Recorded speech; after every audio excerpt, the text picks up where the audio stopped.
Bonsoir, bienvenue dans cette édition. Ce soir, vous allez découvrir en avant-première des extraits des documentaires qui ont été primés lors du FIFO 2015. Et c'est ici, dans le stade de Kafika, que se déroule la toute première projection hors les murs sur le territoire.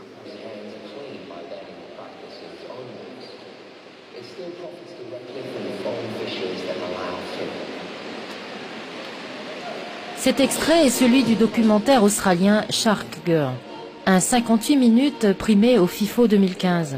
Le film est en version originale sous-titrée, pas très pratique pour le public wallisien. Beaucoup ont préféré le documentaire sur les tatouages. Son titre, Tatou, la culture d'un art.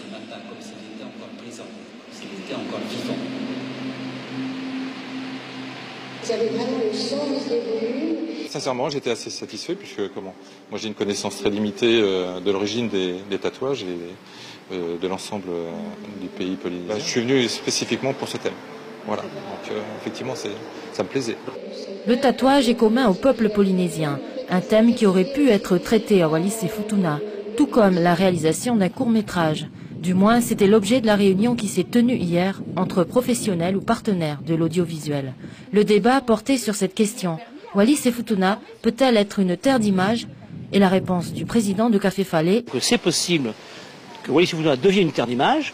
Et à partir de là, nous, on va essayer de mettre en place avec Café Falé puis l'ensemble des autres personnes, il n'y a pas que Café Falé, Jeunesse et Sport et bien sûr le territoire, dans les mois à venir, essayer de monter donc quelque chose qui permet d'associer toutes ces personnes pour effectivement amener donc à ce que Wallis et Futuna devienne une terre d'images. Concrètement, on se dirige vers la réalisation d'un documentaire où, en tout cas, vous êtes prêt à sponsoriser, si on peut dire, un porteur de projet.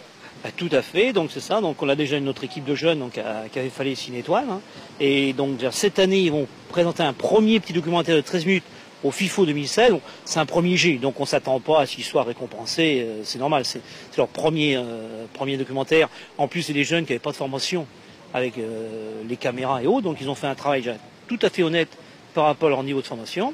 Et surtout, c'est pour 2017. Qu'elle soit hors compétition ou pas, les sponsors sont prêts à accompagner une candidature inédite de Wallis et Futuna pour le FIFO 2017.